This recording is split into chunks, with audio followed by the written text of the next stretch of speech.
Minha gente, então, vamos para unidade 3.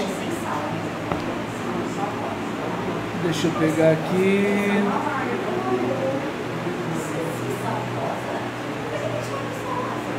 A gente vai falar um pouquinho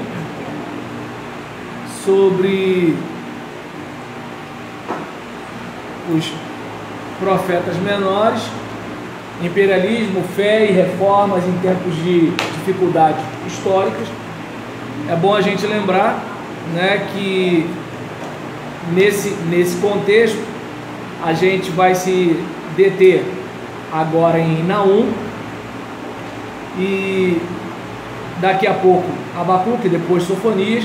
E esses profetas, eles verbalizaram, né, os oráculos de Yahvé em tempos de grandes dificuldades, promovidas por suas potências militares, a Assíria e a Babilônia. A profecia de Naum é uma declaração do veredito de Yahvé, uma nação opressora e sanguinária, a qual exerceu grande controle sobre o mundo por quase um século e meio na antiguidade, de 745 a.C. a 612 a.C. Com o intento de consolar a nação sofredora, Judá, Naum predisse a derrocada do Império Assírio e de sua pomposa capital, Nínive. Então, a gente, por exemplo, vai reparar que na geopolítica é normal ter aquele país que é mais forte do que o outro. Assim como a gente tem em casa, uma casa que tem vários irmãos, tem aquele irmão que é mais forte. Na família tem aquele parente que é o parente que é mais proeminente, tem um dinheiro a mais, tem alguma coisa. Na rua que a gente mora, né, tem aquela criança que ganha os brinquedos mais caros. Então é normal você lidar com situações em que haja aquele que tem mais coisas. Se nós observarmos, por exemplo, no contexto mundial, a gente vê que o Brasil está sempre sendo olhado, porque se não fôssemos brasileiros, possivelmente, como somos, né, possivelmente o Brasil seria uma potência. Só que o que acontece? A gente nessa pandemia de coronavírus, os poderes não têm harmonia, não tem, né? Se nós observarmos, a gente vê que o judiciário interfere no legislativo, o judiciário interfere no executivo, no caso, o legislativo, quando tem alguma dificuldade, provoca o judiciário para julgar o que está acontecendo dentro do legislativo. Quando o executivo vai fazer alguma coisa, o legislativo vai para o judiciário para tomar uma decisão para impedir o executivo. E aí a gente tem, por exemplo, o presidente toma uma decisão, o governador discorda, o governador vai no judiciário, o judiciário diz que o presidente não pode fazer, o governador faz, e aí nisso o prefeito vai fazer a mesma coisa que o governador, mas aí às vezes o prefeito não tem a mesma bala na agulha que o governador, e aí nisso o governador consegue impor via judicial o que o prefeito tem que fazer.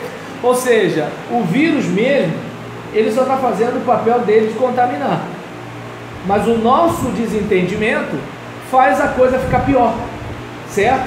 Então a gente, digamos, vai lidar com situações em que o hospital de campanha vai ser desmontado antes da segunda onda, e depois vem a segunda onda, a gente diz que, né, muita gente está morrendo e ninguém para pensar para onde foi o dinheiro do hospital de campanha que foi montado e depois foi desmontado, ou o dinheiro que foi para montar, mas não montou, cadê esse dinheiro, né?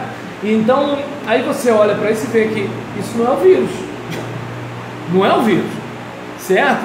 Então, em contrapartida, você vê uma situação, né, que você não pode falar que o vírus é chinês, mas você pode falar que a cepa, a variante é brasileira. Então, você tem uma situação, né, de um país poderoso, né, né, com um poder bélico, econômico, de toda sorte, né, populacional, superior a muitos países, em que você tem uma situação que lá atrás algo poderia ter sido evitado, não foi, isso chegou, alcançou, né, América, Europa, Ásia, Oceania, África, mas é estranho, né, que assim, no caso da África, os efeitos não foram parecidos como aconteceu na Europa, certo? Então, é claro que os defensores, né, da cloroquina, né, vão dizer, né, que cloroquina tem no SUS, não sei se funciona, mas a gente deduz. E aí, nesse caso, por exemplo, você vai ter gente dizendo que lá talvez seja porque eles, né, tomam remédio contra verme, outros vão dizer que de repente lá não se divulga tanto porque eles também não teriam dinheiro para comprar vacina. Então, tem gente que acha que tem uma questão farmacológica aí, a tia do Zap diz que é guerra biológica, cada um está dizendo um negócio, mas eu sei de um negócio, que o mais brabo para a gente é o fato de que nós temos água, nós temos sol, nós temos verde, mas o nosso povo no padrão moral é isso aí que a gente tem, né? Então a gente tem um pessoal que diz para a gente ficar em casa, mas as empregadas domésticas deles não ficam. Eles falam para a gente ficar em casa, mas o técnico da Oi vai lá, né, para ajustar a internet dele. Eles falam para a gente ficar em casa, mas eles têm o auxílio paletó, o auxílio correio, quando a gente nem mais manda carta hoje em dia, né? Tem a verba para o fundão eleitoral, o fundão partidário, e nessa brincadeira, auxílio paletó, né, auxílio moradia, em vez de o seguinte, olha, já que é para todo mundo cortar na carne, vamos todo mundo abrir mão de benefícios? Vamos embora. Então o juiz abre mão, o ministro do Supremo abre mão, o deputado abre mão, o senador abre mão, o presidente abre mão, né, o governador abre mão, vamos todo mundo tirar um... Não, gente, tem alguém ligando para mim agora. Vai orando, igreja, vai orando. Então, em relação a esse caso, você tem uma série de coisas que estão além da situação do vírus. O vírus mata, mas a gente percebe que a nossa negligência, a nossa cultura da malandragem, isso faz com que a coisa fique pior, né? Então, por exemplo, você vê, né, diante de assalto, roubo, latrocínio, a polícia, né, tem que se ocupar com o camelô. As pessoas que estão trabalhando para levar o pão de cada dia estão trabalhando como criminosas. Eu, por exemplo, fui tirar cópia, né, numa copiadora, e o dono da copiadora falou assim: pastor, a porta vai estar meio aberta, tá? Porque se alguém encontrar a gente vai pagar multa, vai não sei o que, vai não sei o que, vai não sei o que lá. Agora eu pergunto, a mesma prefeitura que faz isso é a prefeitura que não vai cobrar imposto desse cara? Tá dando para entender? Então, o problema, não, assim, o vírus é um problema, só que a cultura brasileira faz o problema do vírus ficar maior, certo? Então, você olha para uma situação dessa, né, em que o mesmo político que manda isso é o político que viaja para o exterior, é o político que tira férias. Entende como é que é o negócio? Então, aí você percebe que não é uma questão só de Brasil, mas você acha, pensa bem, se você fosse de um país rico, se você fosse de um país que tem arma nuclear, e aí você sabe que tem um país que é celeiro para você, você vai querer que esse país cresça e vire potência junto contigo? Faça meu favor, né? Pensa bem. Imagina, digamos que você é um paizinho do tamanho de um país do Nordeste. Digamos que você é um paizinho, né, do tamanho do Rio de Janeiro. E aí, só que você é um país rico. Aí você tem um paizão do tamanho do Brasil, onde tudo que você planta dá. Então, onde você tem fauna, flora, é claro que eu não sei até que ponto nossa flora é nossa ou está patenteada por algum país rico, né? Eu não sei, porque assim, a gente não pode entrar em alguns lugares, mas tem estrangeiro que entra. Aí é o que eu estou falando, raciocinem comigo o seguinte: né? Até que ponto? Se você, pensa comigo, no mundo, pegando os 4 cavaleiros do Apocalipse, né? Conquista, guerra, fome e morte. Se a gente considerar a sede de conquista, se a gente considerar as guerras para você sempre pilhar e saquear o que o outro tem, né? Se a gente considerar, deixa o outro com fome, deixa o outro trabalhando um dia para comer, né, um pouco de farinha, digamos assim, né, um pouco de grão, e eu ter bastante vinho e azeite, né, como diz lá em Apocalipse. Então, enquanto eu fico de boa, o outro que se lasque. E isso não é uma coisa de agora.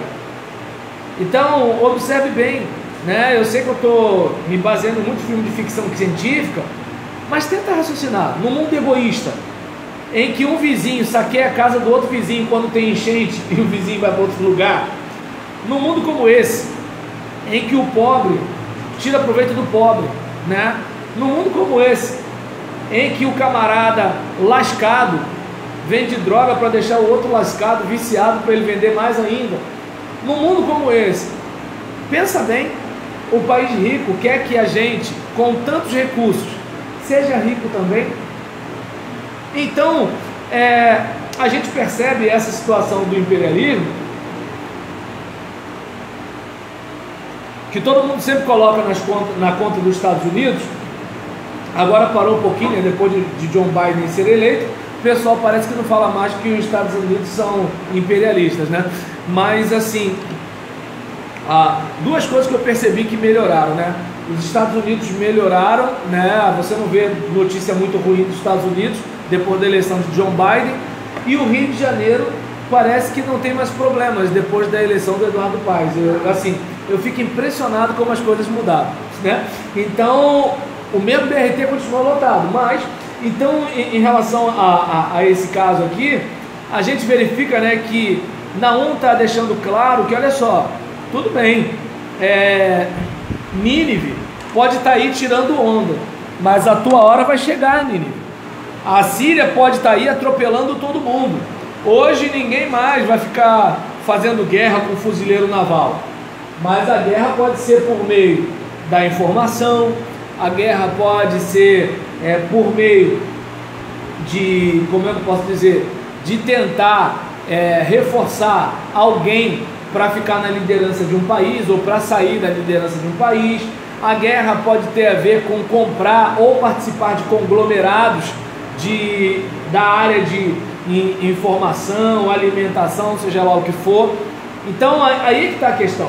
Uma coisa é o cara do outro país comprar uma ação de uma empresa brasileira. Outra coisa é basicamente um país comprar o território do outro país através de alguns mecanismos. E para isso você não precisa pegar e botar tanque, porta-avião, esses negócios, já ia falar porta-bandeira, botar um monte de coisa. Você não tem que fazer isso, porque o mundo mudou, o modo de dominar é outro. Mas uma coisa é certa, Deus está vendo, e Deus vai cobrar. Com Deus não se brinca, certo? Então a gente, por exemplo, observa essa questão, né, e os envolvidos no juízo de Nínive 1.1, a gente vai observar que o recado profético começou apresentando os envolvidos nesse pleito, deixando bem claro as suas partes. De um lado, o justo, o misericordioso, o poderoso e o bondoso rei das nações. De outro, a violenta e opressora nação da Mesopotâmia, a Assíria.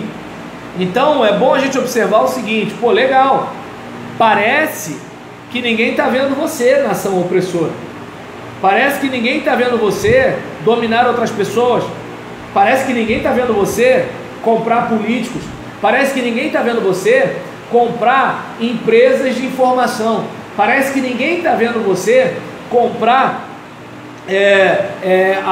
as grandes empresas de tecnologia da informação.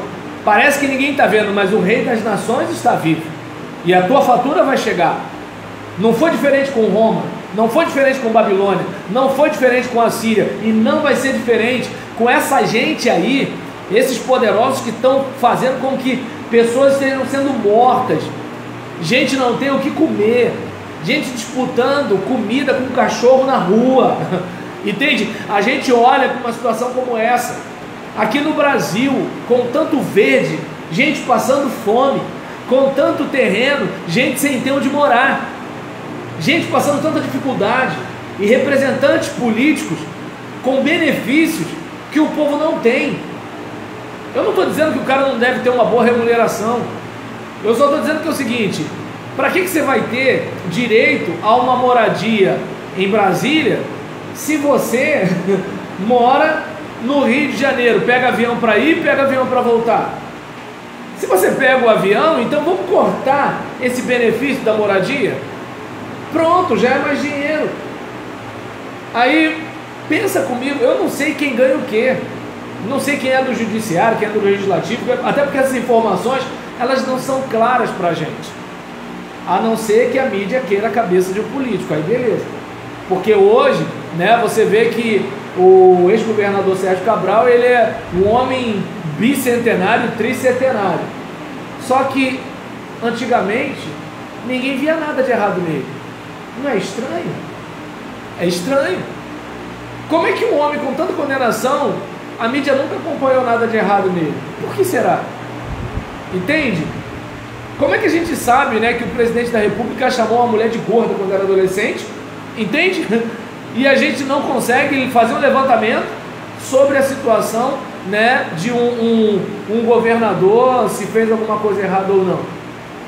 Então a gente olha, por exemplo, para uma situação, como é que a gente tem, né, um ex-prefeito preso sem provas e a gente tem gente com provas solto. Então a gente olha para situações assim e verifica o seguinte: espera aí, o que é a justiça? Eu não sei mais, não sei.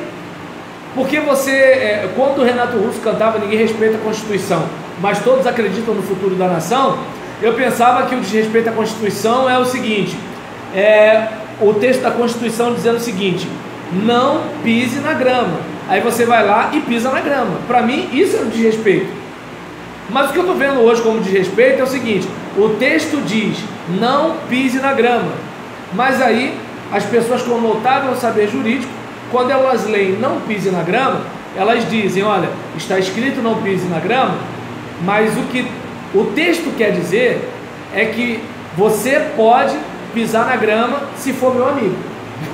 Então aí você olha para uma situação dessa e pensa o seguinte: não tem saída. Só que Naum está dizendo: ó, as nações têm um rei e o bicho vai pegar. Não tem ninguém para defender o pobre, né? Aguarde então. Aguarde então. Então aí a gente vê a descrição da destruição de Nínive. O capítulo 2 do profeta Naum apresenta uma viva descrição da forma como ocorreria a destruição de Nínive. Nessa descrição apontou vários detalhes referentes à queda da grande capital. Então, no nosso caso, a gente, por exemplo, vai observar que, assim como aconteceu com a Síria, aconteceu com outras potências. Quem poderia imaginar que Roma, que durante séculos, foi uma grande potência, quem poderia imaginar que um dia ela cairia? Quem poderia imaginar que a grande Babilônia um dia cairia? Quem poderia imaginar, né, que o Egito, uma grande potência, declinaria? Quem poderia imaginar? Então você olha e verifica, né, que assim, olha, o tempo passa, o mundo dá volta para todo mundo, o tempo todo.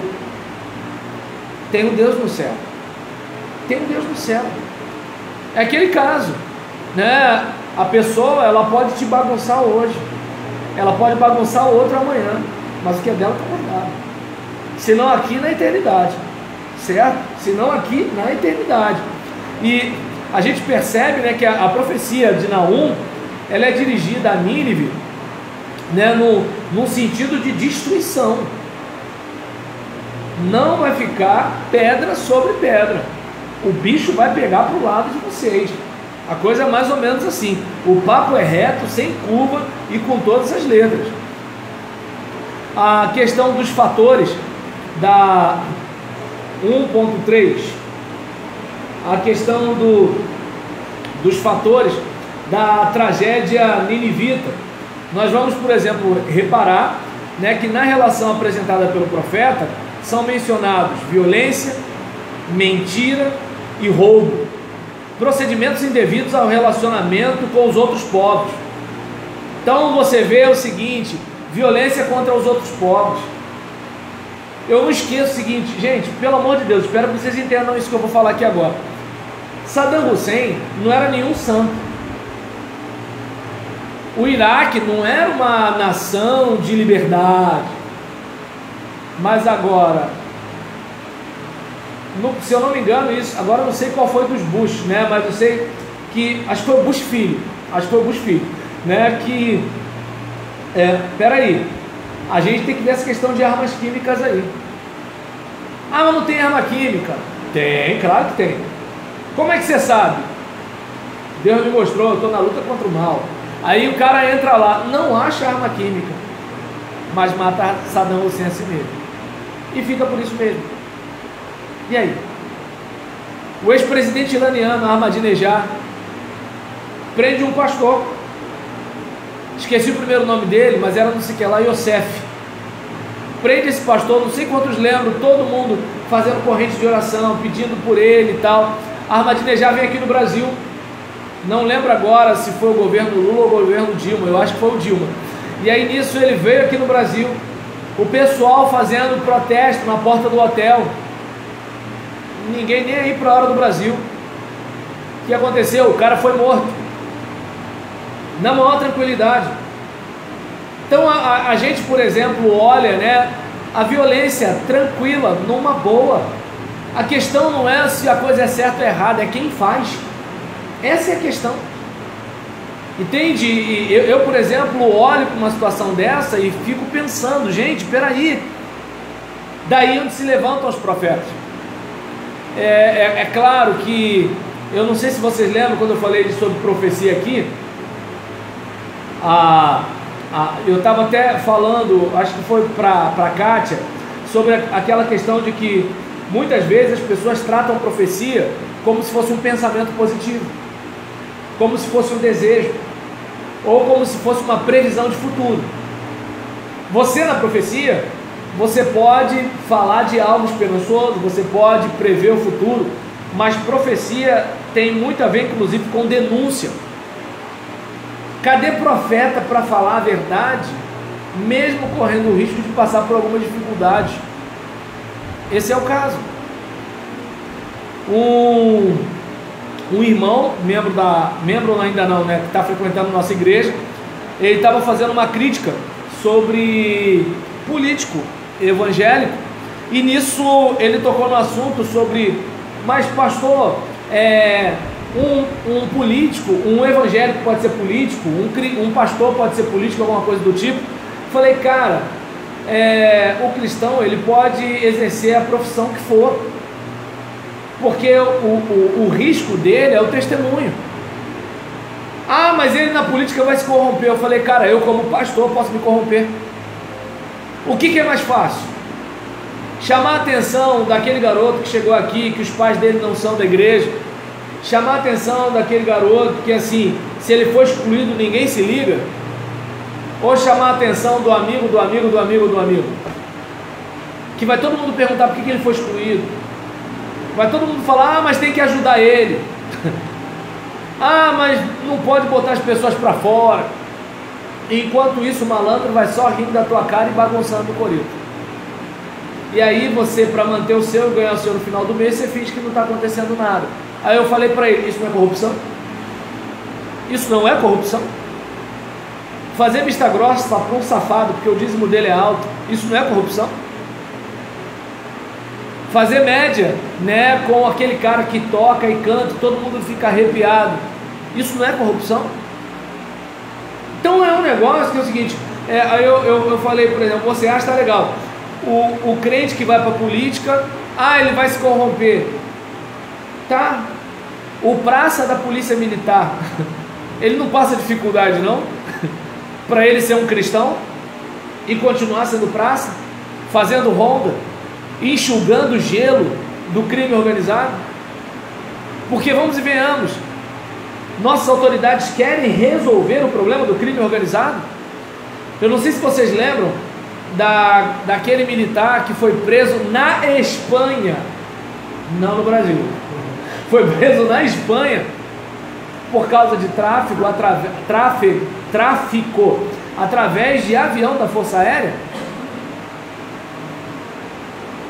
e que não foi a primeira vez, embora todo mundo botou na conta do presidente. Aí eu pergunto, se um praça, não é oficial, faz isso, como é que é o sistema? Entende como é que é o negócio? Então você olha para uma situação dessa e verifica o seguinte, né? É o cara ali da esquina, né, que pode se corromper se ele se tornar político. Gente, a gente pode ser corrupto em qualquer lugar, na igreja. Um camarada que de repente fala assim, mas pastor, fulano de tal está errado, mas o pastor sabe que botar a mão no fulano é botar a mão no formigueiro. Aí o pastor fala o que para o irmão? Irmão, deixa isso para lá, deixa isso quieto, vai orar, irmão. Aí se o irmão insistir, o irmão fica queimado com o pastor. Por quê?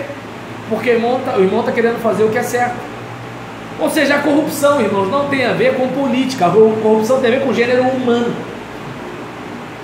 Por isso a importância de ter mecanismos para combater a corrupção, inclusive naqueles que combatem a corrupção. Vamos ver a questão da Lava Jato, quanto a gente devolveu o dinheiro, mas de repente, né, os lavajatistas de Mocinhos viraram vilões. Eu lembro como se fosse ontem, revista fazendo reportagem com o procurador Deltan Dallagnol, surfando, indo para a igreja, não sei o que, não sei o que lá. Agora, olha o que a mídia fala dele. Entende? Vi ministros do Supremo Tribunal Federal reconhecendo as coisas boas que a Lava Jato fez. Depois eu vi ministros falando algumas coisas da Lava Jato que eu prefiro não falar aqui. Entende? Então você olha para situações assim e verifica o seguinte, né? Que olha, potências estão cometendo violências. Mentira. Dizendo que A é B, que B é A. Roubo. Vamos olhar a colonização. Trouxeram o evangelho para a América e levaram o ouro.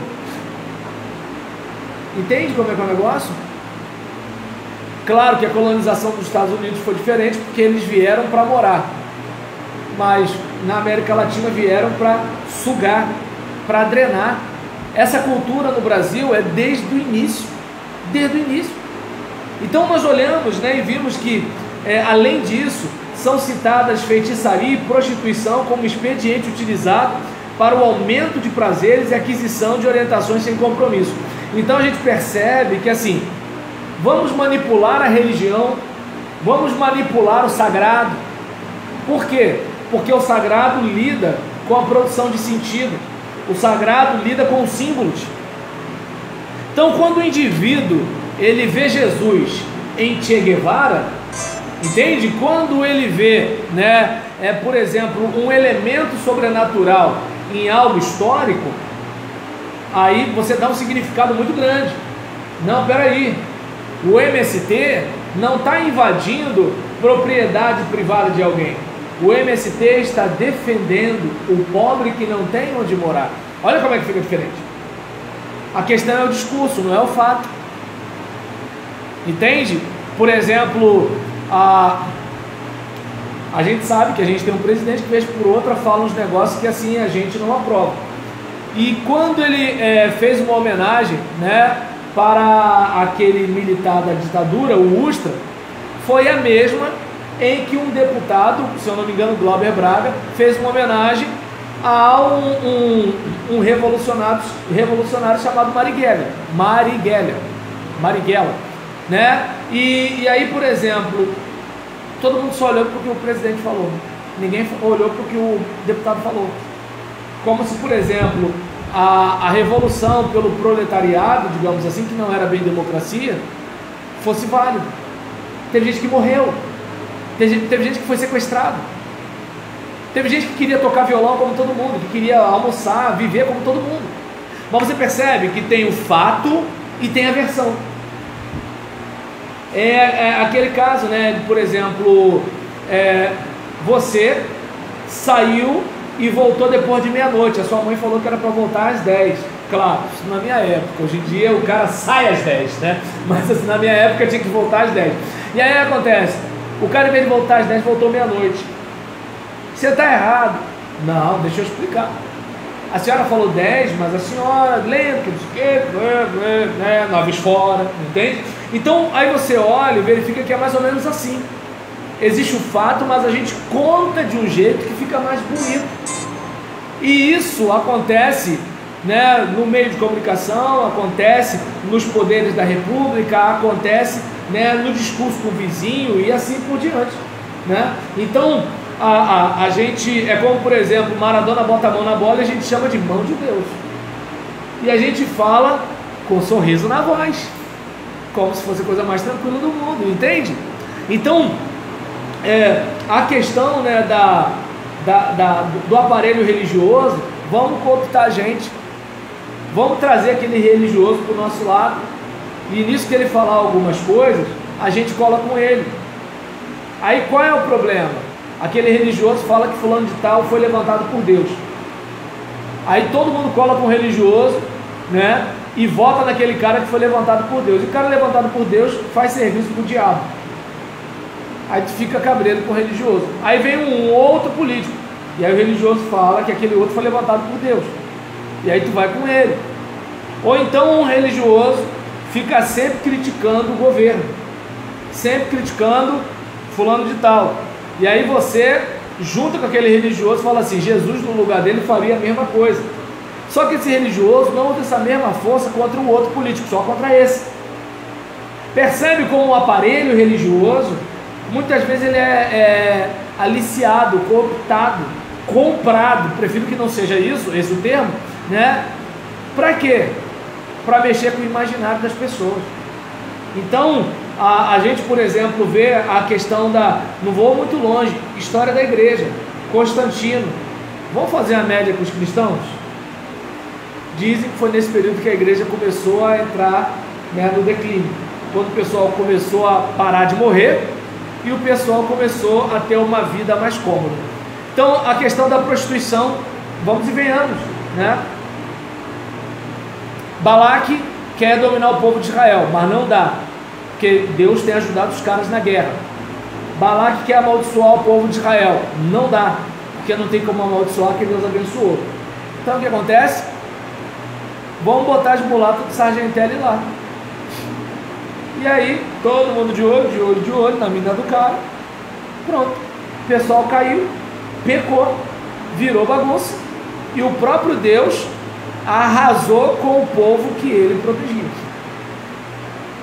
Por quê? Porque a linguagem sexual é muito forte, né? Então a gente percebe, tanto que por exemplo, eu sou de um tempo que a poderosa era a mulher que levantava cedo, pegava o ônibus lotado, ia passar roupa, fazer faxina, voltava, cuidava do filho, pegava na creche, fazia comida, né? E via sua novela das 8 e ia dormir para o dia seguinte levantar de novo. Hoje prepara que agora é a hora, o show da poderosa. Quem é a poderosa? Que desce e rebola. Olha como é que é fácil ser poderosa hoje em dia. Entende? Então você olha para uma situação dessa e verifica que assim, por que essa força? Porque isso move o mercado, isso dá dinheiro, é o tal do empoderamento feminino. Quando, por exemplo, seria bom se as nossas mulheres conseguissem fazer mais faculdade de medicina. Tá dando para entender? Então, observa bem como é que é o negócio. Mas qual é o sonho, né, das nossas meninas? Será que hoje em dia é ser médica? Não. Entende?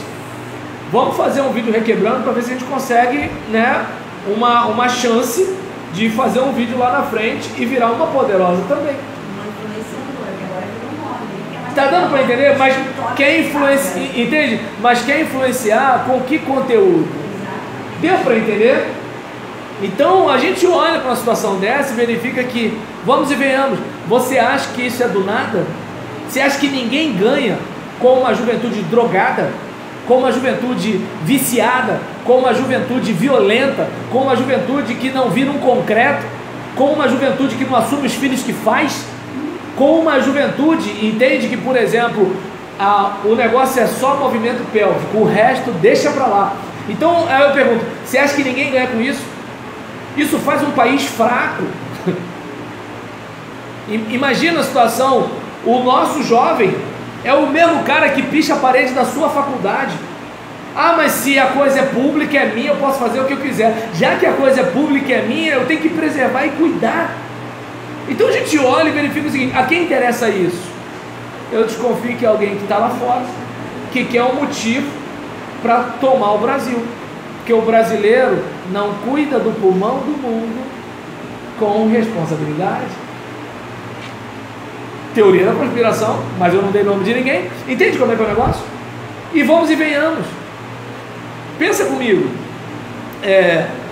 Aquele garoto de 13 anos com uma pistola israelense na cintura, ele é a causa da violência nas favelas? Por favor. Por favor. Entende? Então a gente percebe, gente, eu não entendo nada de geopolítica, mas ultimamente eu tenho pensado muito, sabe, sobre as decisões do mundo.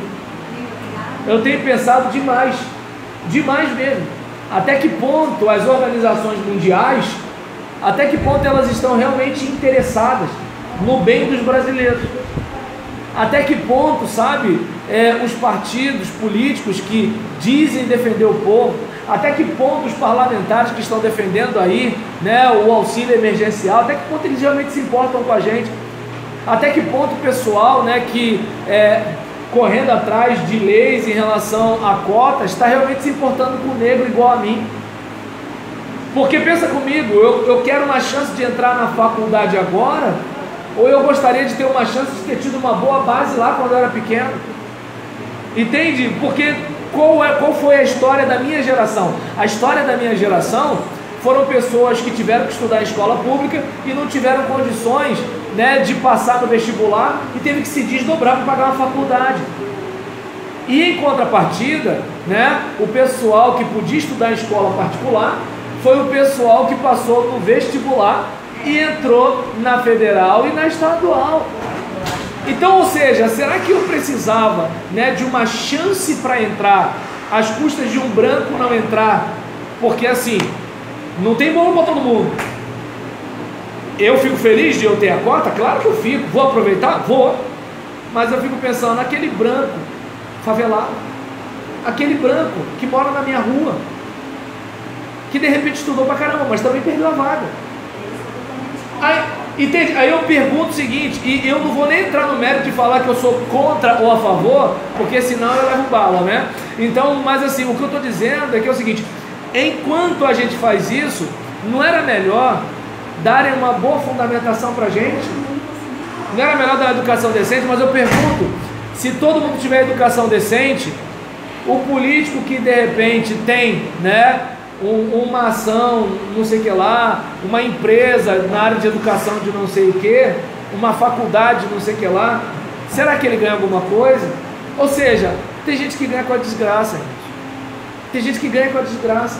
Tem gente que ganha para a gente ficar dentro do BRT lotado e ninguém reclamar de nada. Tem gente que ganha. Tem gente que ganha para ter o carnaval em 2020.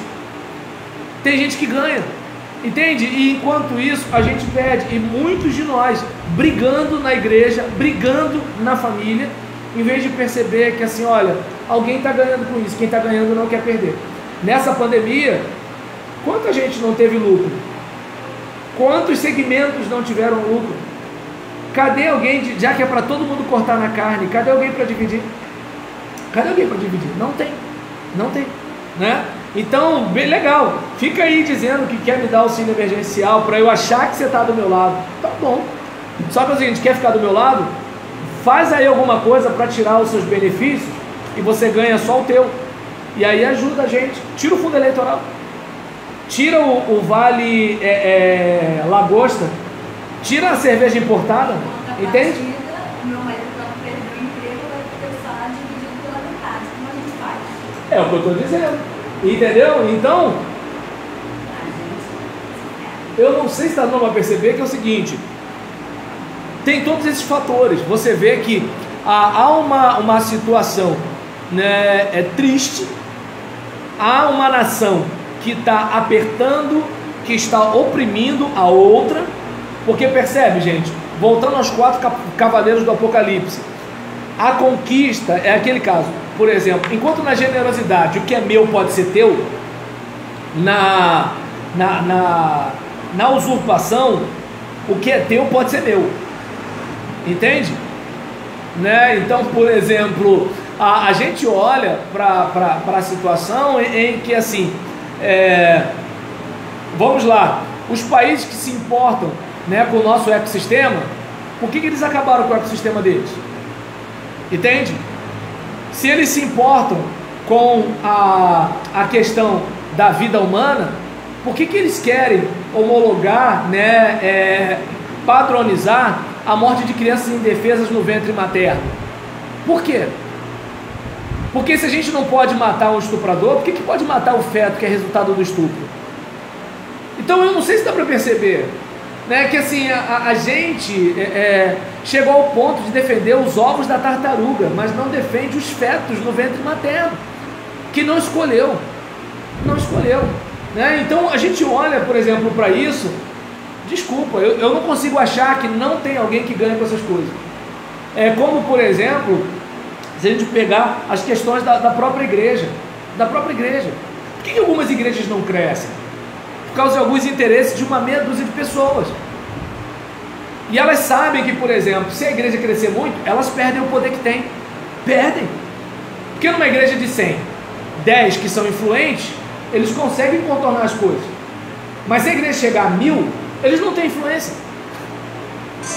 A igrejinha deles não vai ser mais deles.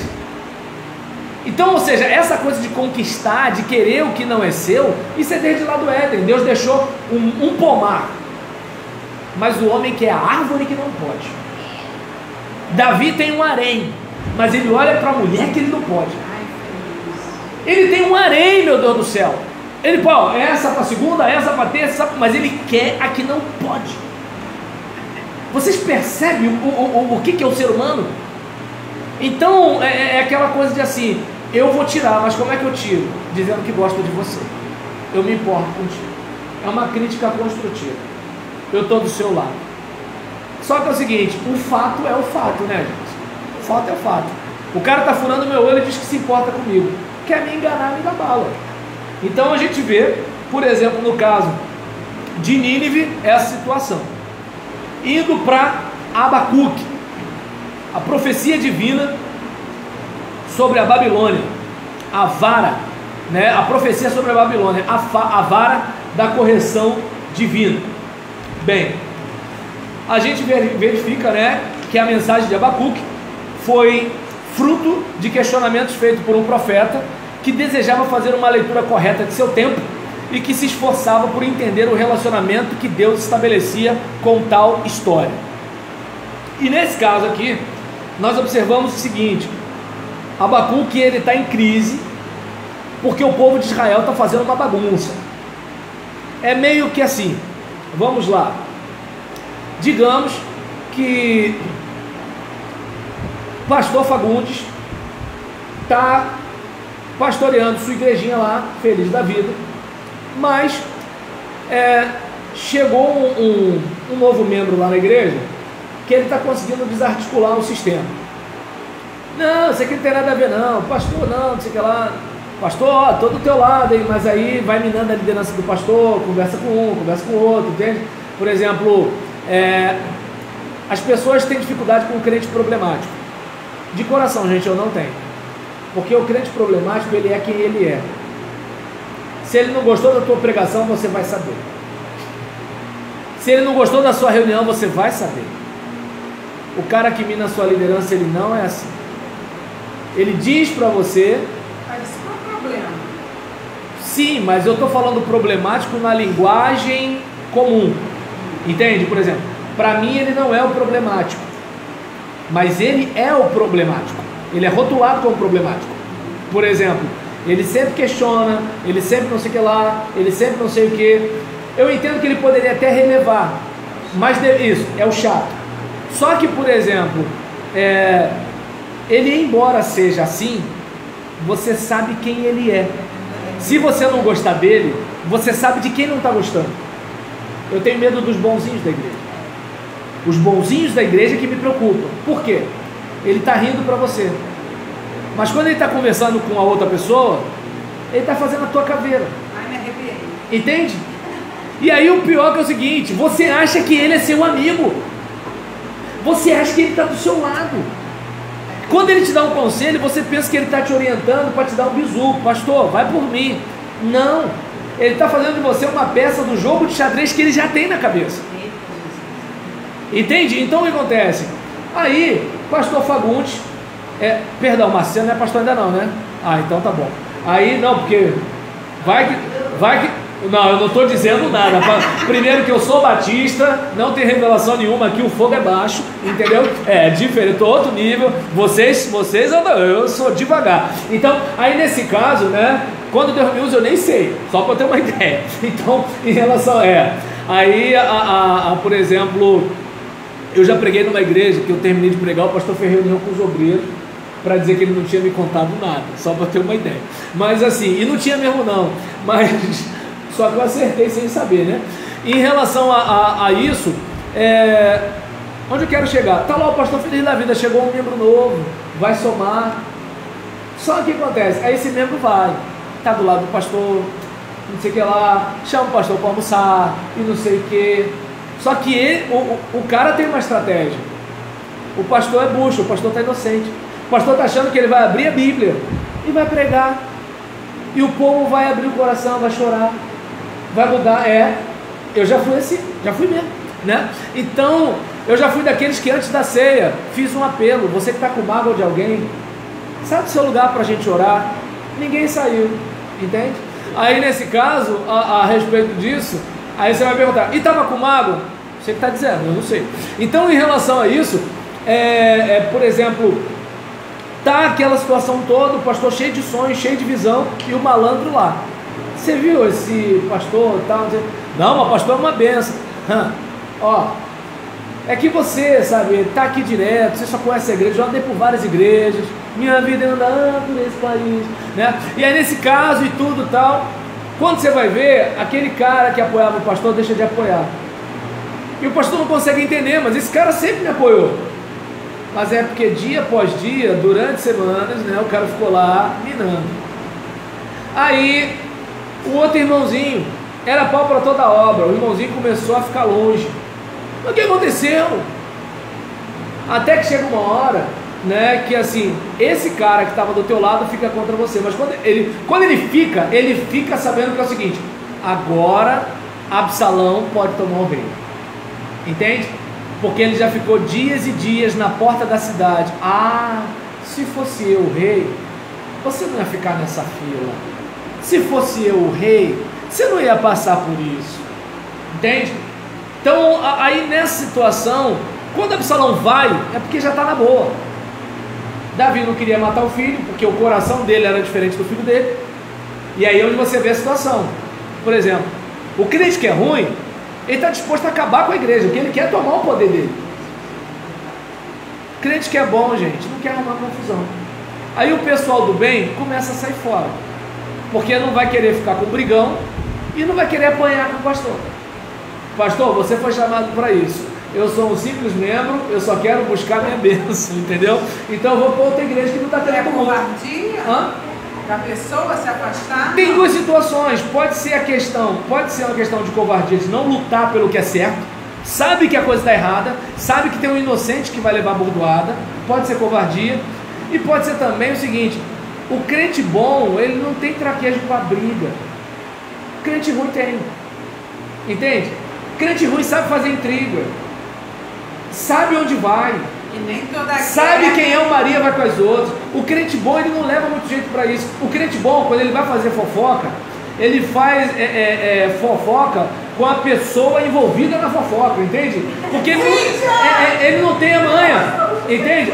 Agora, por exemplo, o cara que sabe os paranauê, Ninguém nem sabe que ele começou o tumulto. Você desligar e fazer um debate. Não. É melhor assim, porque assim a gente só fala, né, por alto. Então, nesse caso aqui, depois você abre o coração. Em relação a isso, né, então, aí, por exemplo, desde que o Sérgio Moro não esteja no grupo, né, então, aí nesse caso, em relação a isso, voltando a esse caso aqui, a gente verifica que assim, Abacuque, pô, caramba, tá uma bagunça esse negócio, Deus, o Senhor não vai fazer nada, porque é a primeira coisa que vem no coração da gente, porque, Senhor, essa gente está prejudicando a tua obra. Aquele cara ali, ele está prejudicando os pais dele de vir para a igreja. Aquele cara ali está prejudicando os vizinhos dele de vir para a igreja. Porque sabe que de repente você, imagina, pastor Márcio chega na igreja, aí começa a visitar o bairro, e boa parte dos moradores conhece a igreja dele, e fala assim: pastor, gostei de você, mas lá eu não vou. Entende como é que é o negócio? Então, esse cara, ele está feliz da vida porque a igreja é do jeito que ele quer. Só que a igreja do jeito que ele quer não alcança mais ninguém, só os fechamentos dele, que eu nem sei se a gente pode dizer que é igreja. Entende? Então aí você olha para uma situação dessa, Abacuque está em crise. Aí Deus fala assim: vou resolver essa parada aí. Aí ele: ufa, vou mandar os babilônios. Entende? É meio que assim, os crentes, né, estão tocando terror na igreja. Aí Deus fala: vou resolver. Mas vai resolver como? Ó, vai ter um ponto de jogo de bicho na rua da igreja de vocês, e ver por outra vai ter tiroteio lá. Deu para entender mais ou menos como é o negócio? Assim, mas peraí, as pessoas que não tem nada a ver com a gente, com o seu povo, com o seu nome, elas que vão ser usadas para nos disciplinar? Deus faz o que quer. Eu não sei qual é o babilônio que Deus vai usar para botar a tua igreja na linha ou para botar a sua vida na linha, não sei. Mas se assim, Deus não encontrar espaço no seu povo, ele vai usar o que? As pedras. Não quer dizer que os babilônios são bonzinhos, só quer dizer que é o seguinte: se for preciso usar gente dessa categoria, Deus vai usar. Ah, mas Deus não pode, é a crise de Abacuque, né? Quem é você, Abacuque? Eu vou usar os babilônios, tá ok? Né? Então, nesse caso aqui, a gente observa, né, que ele faz, né, esses questionamentos. E qual é a necessidade da disciplina em Judá? 2.1. A profecia de Abacuque tem seu ponto de partida, e seus próprios questionamentos. No capítulo 1 são apresentados 2 interrogatórios proféticos e uma resposta divina. A segunda resposta do Senhor aparece no capítulo 2 de seu livro. A primeira interrogação do profeta inquiridor foi referente à situação de Judá, de erros e maldade de seu distanciamento da graça de Deus. Então a gente vai verificar o seguinte: ele está ali reclamando, ele está chateado, ele está na bronca, né? Então ele mesmo, por exemplo, capítulo 1, versículo 2 até o 4: até quando, Senhor? Clamarei e tu não me escutarás, gritarei violência e não me salvarás. Por que razão me fazer ver a iniquidade e ver a vexação? Porque a destruição e a violência estão diante de mim. Há também quem suscite a contenda e o litígio. Por esta causa a lei se afrouxa. Porque pensa bem, não, vamos e venhamos. Olha como é que são as coisas. Você viu, né, um ministro do Supremo, por uma decisão monocrática, né, porque assim, na minha cabeça, o Supremo seria um colegiado. Mas como diz aquela empresa Brasil Paralelo no seu vídeo, ela chama os ministros de os 11 Supremos. E o que acontece? Um ministro numa decisão monocrática. Gente, eu não estou discutindo aqui, pelo amor de Deus, se o Lula é inocente ou culpado. Não estou discutindo. Eu não sou juiz, eu não sou jurista, eu não sou advogado. Eu não sei desse negócio, né? Ele jura que não tem nada em nome dele e que não tem prova contra ele. Só que é o seguinte: primeira, segunda instância, né? O Supremo tinha já julgado algumas situações. Teve gente que devolveu milhões. Pô, pensa bem, se um juiz fala para mim que eu devo milhões e que eu posso ser solto se eu devolver os milhões, e eu não tenho nada, vou morrer preso. Eu falo assim, mas, ô seu juiz, o senhor está doido? Como é que o senhor vai me obrigar a devolver milhões? Eu não tenho milhões. Você roubou. Se eu tivesse roubado, eu teria devolvido, seu juiz. Eu não tenho como devolver. Dinheiro foi devolvido aos cofres públicos. E aí o que acontece? Pessoas que presas do partido dele, como esqueci o nome do senador, aquele de cabelo branco, né, que foi preso, falou sobre ele. O ex-ministro dele, Palocci, falou sobre ele, mas a mídia praticamente não divulgou a entrevista do Palocci, né? Então um monte de coisa aconteceu. Aí, agora depois desses anos todos, o ministro diz que a coisa não foi feita direito. Mas por que não viu que não foi feito direito lá atrás, quando o Sérgio Moro fez? Na época que o Sérgio Moro era herói, porque agora o Sérgio Moro é o vilão. Olha, gente, se vocês puderem, assistam um filme chamado O Quarto Poder, Dustin Hoffman e John Travolta. Muito bom, muito bom. É da época da televisão de tubo, tá, gente? Então, assim, mas vocês devem encontrar no YouTube.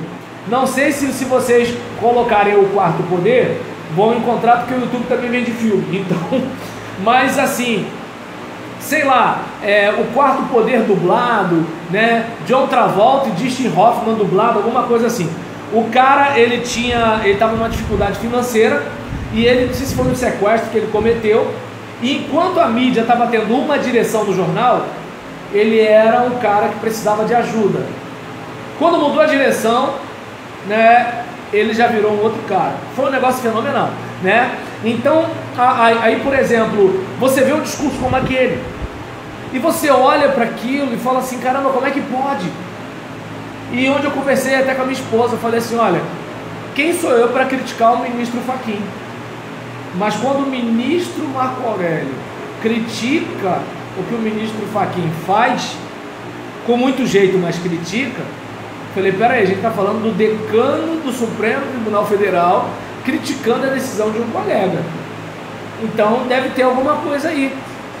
Aí você olha, né, para esse contexto, né, em que, por exemplo, um ministro, esse aí eu não vou mencionar o nome, prende um jornalista. E os jornalistas, em vez de entrar em defesa pela liberdade de expressão, todos os jornais ficam chamando o jornalista de blogueiro. E o jornalista, gente, ele tem certificado. O jornalista tem comprovação de que é jornalista. E os colegas dele o chamam de blogueiro. Não entram na luta para defendê-lo. E aí você olha e fica assim, o que é a verdade? Fazer igual Pilatos. Eu não sei mais o que é a verdade. O que é a lei? O que é o certo? Aí o que aconteceu?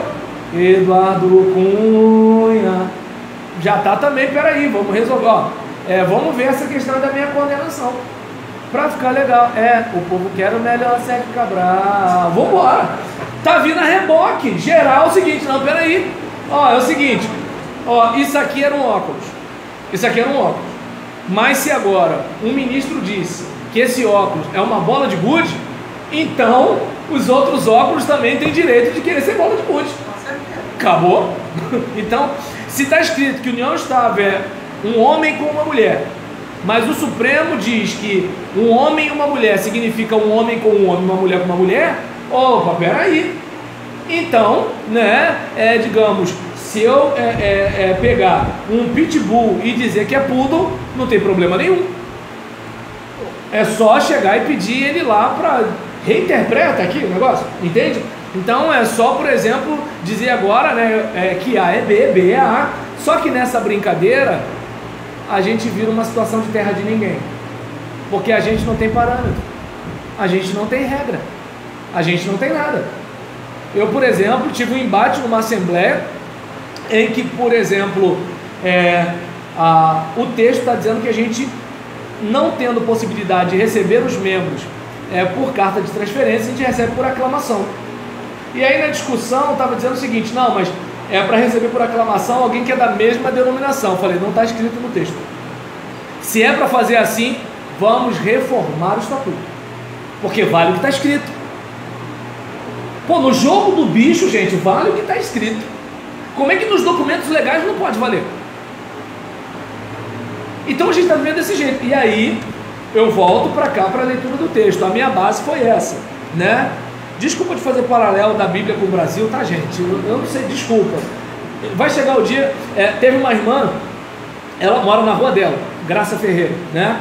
Então, ela falou assim, é estranha, a pregação do pastor é diferente, porque quando ele não prega igual aos outros pastores que a gente conhece, porque a maioria dos pastores quando prega sobre Zaqueu.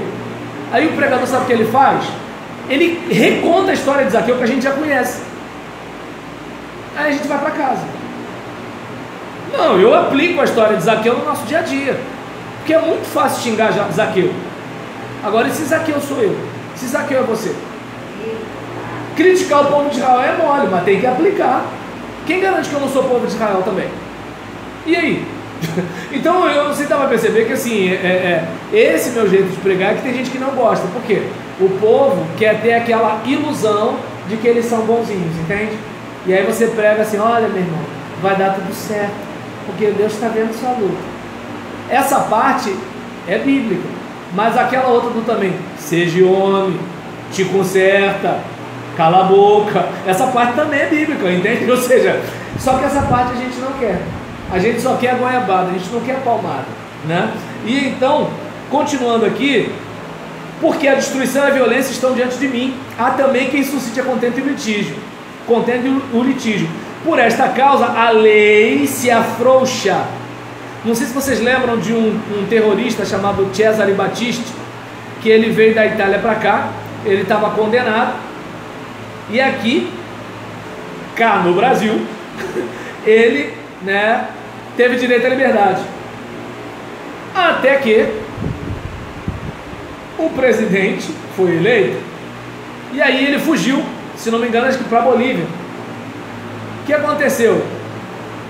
Nisso que ele fugiu, agora não sei se Bolívia ou Chile, nisso que ele fugiu, Brasil, Polícia Federal, vamos entrar em contato e ir lá pegar o Cesare Battisti. O que a Itália fez? Opa, justiça, Brasil, nosso condenado? Nananina. A Itália foi lá buscar o preso dela, porque numa boa, no lugar do governo italiano, da justiça italiana, quem garante que o Cesare Battisti ia vir para cá para o Brasil e ia ser preso? Quem garante que não ia mudar alguma coisa? Entende? A gente vive num país que prende senhorinha que está fazendo caminhada, bebendo água em época de coronavírus. E a gente solta o estuprador, porque ele é cardíaco, e ele vai e mata, estupra uma jovem mineira de 18 anos, negra, que eu não vi negro falar dela na internet, né? Mata a menina, cheia de vida. Ele foi solto para não morrer de Covid. E estuprou e matou uma menina. Esse é o meu país, né? Desse preso eu posso falar, de outros eu não posso. Entende como é que eu não posso? Então, por quê? Porque eu vivo num país que defende o agressor, mas não defende a vítima. Por isso a justiça se afrouxa. Aí o que cada um faz? Vou me defender do meu jeito. Como dizia Bruno no Biquíni Cavadão, eu sou do povo, eu sou o Zé Ninguém. Aqui embaixo as leis são diferentes. Aqui, sua lei funciona para você que tem dinheiro. Já viu? O camarada, ele é preso na sexta-feira, domingo ele está solto. Ele tem um habeas corpus. Fulano de tal, lá do Supremo, solta o cara. Você é preso enganado, você fica 1 ano. Você é preso enganado, fica 1 ano. E fichado, preso enganado. Com vídeo, com prova, com um monte de coisa. Gente, é difícil você ler os profetas e você não pegar a indignação deles.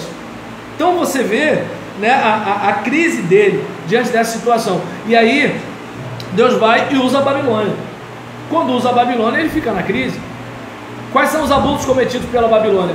A crise provocada pela opressora Babilônia daria ao povo de Judá a importante oportunidade de reflexão sobre o seu lastimável estado de mudança para uma nova postura. E o cântico de exaltação, né, a Iavé, e o reconhecimento de sua disciplina. O cântico de Abacuque é uma das mais ricas expressões de conforto emocional e de segurança espiritual encontradas no Antigo Testamento. Na abertura desse hino, o profeta abordou o impacto que a revelação de Deus causou em sua vida. Então a gente, por exemplo, vai olhar, né, para essa situação e vai observar o seguinte, né, o quanto, tanto eu quanto você, de termos aquela sensação, né, do ainda que a figueira não floresça. Porque se você observar bem, né, o versículo 2 do capítulo 3 diz, ou página 128, ouvi, Senhor, a tua palavra e temi, aviva, ó Senhor, a tua obra no meio dos anos a notifica, na ira lembra da misericórdia. Ou seja, é meio que aquela situação dos discípulos, eles não pedem para Deus impedir a perseguição, ele pede para Deus dar mais ousadia. Então é aquele caso, eu acredito que o mundo caminha para um governo mundial, a Bíblia fala disso há muito tempo, e para ter governo mundial, tem que controlar os demais governantes. O governante que não abaixa a cabeça, está fora do esquadro. E o que acontece? Vamos caminhar para quê? Ter algum tipo de controle.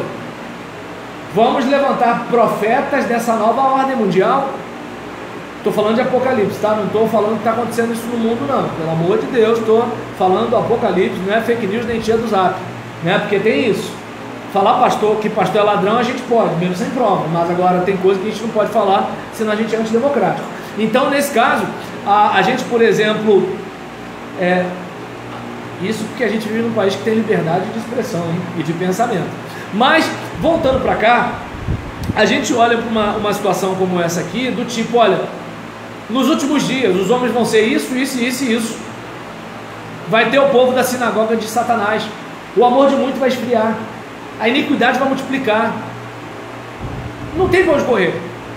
O que eu posso fazer como Abacuque? Aviva a tua obra no meio dos anos. No meio dos anos. No meio dos anos. É como, por exemplo, é o que eu disse. Eu vivo na Baixada Fluminense. Meu povo tem mais medo de bala do que de coronavírus. Entende? O meu povo sabe o que é morrer na fila do hospital antes de coronavírus. Eu perdi familiares meus em hospital antes de coronavírus.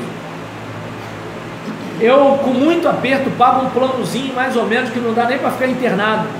Tem gente que paga aquele negócio, a consulta de 30 e 50 reais, porque sabe que se for lá no hospital público é um inferno. Entende? É pague para entrar e reze para sair. Então o que acontece?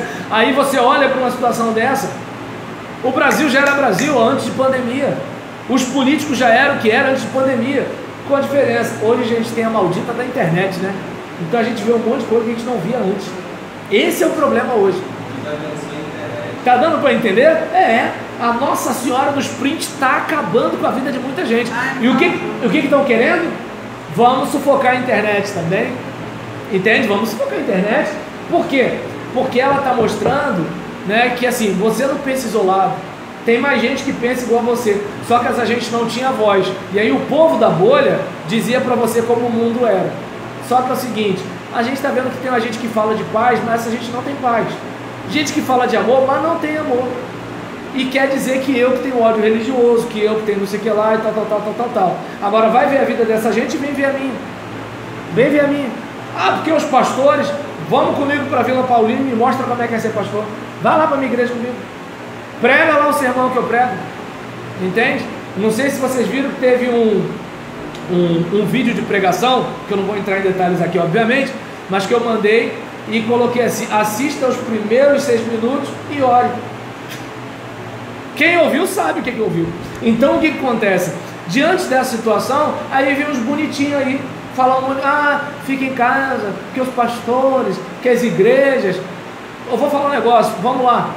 A gente que é pobre, se tiver um filho viciado, tem dinheiro para pagar uma clínica de recuperação, com psicólogo, sociólogo, pedagogo? A gente tem isso? A gente tem igreja. Tem igreja que vai mandar para aquele centro de recuperação lá, que qual é a terapia? Capela. Entende? Ora, faz tijolo, entende? E o cara quando volta falando glória a Deus e aleluia. É o que a gente tem. É bolsa de compra daqui, bolsa de compra de lá. E detalhe, todo mundo pobre. Um pouquinho de fubá, de sal, de feijão. Então, aí o pessoal quer falar mal de igreja. Porque a igreja tinha que pagar imposto. E partido político, não tinha não? Mas eu não escuto ninguém falar. Então a gente, por exemplo, verifica, né, que assim, Abacuque, ele está dizendo o seguinte para nós: olha, aviva a tua obra, e no dia da ira lembra-te da misericórdia. Que Deus, né, diante da ira dele contra o pecado no mundo e da ação do diabo, ele esteja nos blindando, que nós possamos ser os 144 mil que tem um selo na testa, que ele nos guarde, que ele nos proteja, né? E fechando com Sofonias, Sofonias profetiza sobre a importância da reforma religiosa. A mensagem de Sofonias foi um importante recado de Yahvé para a nação de Judá.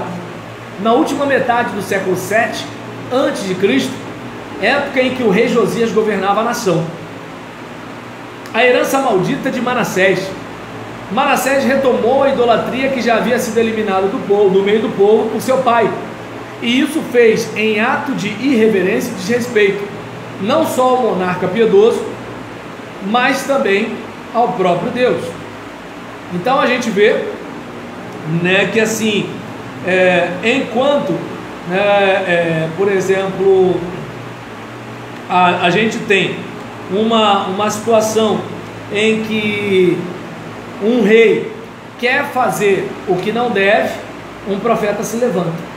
E observe bem a força do profeta diante da força do rei. O rei tem exército, o profeta não. O rei tem ouro, o profeta não. O rei goza de fé pública, ele manda, faz e acontece e acabou. O profeta não. O pessoal, se quiser, dá um couro no profeta, prende o profeta, faz e acontece. De onde vem a força do profeta? Do Deus que o levantou. Lembra do pecuarista, do boiadeiro, né, do dono de gado, do criador de gado, né, não sei se ele era dono, quando ele chega e fala o seguinte: não sou profeta nem filho de profeta, só que é o seguinte, Deus me levantou, não posso ficar calado vendo essa bagunça aí não. E isso deve ajudar a gente a verificar que, assim, pregar nunca foi tarefa fácil. Uma irmã ontem me cumprimentou: pastor, eu tenho acompanhado suas pregações. Falei: irmã, ora por mim, porque eu pago um preço por isso. Porque vamos e venhamos, que auditório quer ouvir verdade? Entende? Eu lembro que Batista, ele prega e ele assume igreja para pastorear por meio de convite, né?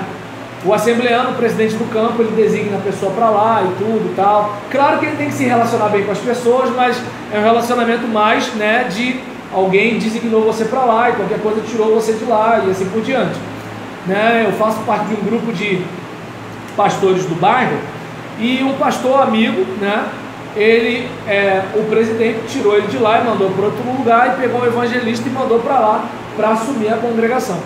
No nosso contexto não, no nosso contexto a igreja convida o pastor para pastorear a igreja. Aí no último dia que eu preguei nessa igreja: pastor, quais são as últimas palavras como candidato, né, para ser pastor aqui? Falei: irmãos, queria dizer o seguinte: eu ficaria muito feliz de pregar nessa igreja, de ser pastor de vocês, mas quero deixar claro: aumento de salário não adocica a minha mensagem, diminuição do meu salário não adocica a minha mensagem. Aí você vai me perguntar: você foi aceito? Não. Então acontece, por exemplo, onde eu quero chegar com isso? Mas eu sei que assim, eu confesso, irmão, se eu vendo o almoço para comprar a janta, né, se eu estou com o meu Celtinha 2010, eu sei que boa parte é culpa minha. De acordo com o sistema, minha vida poderia ser outra, entende? Mas agora, eu não sei se dá para perceber, tem um monte de gente para fazer isso. Tem um monte de gente para fazer isso. Agora, a gente para botar o pescoço na guilhotina, pode ter certeza que não é bem assim. Não é bem assim, entendeu? Então, a gente vê que o profeta, ele bate de frente com o sistema.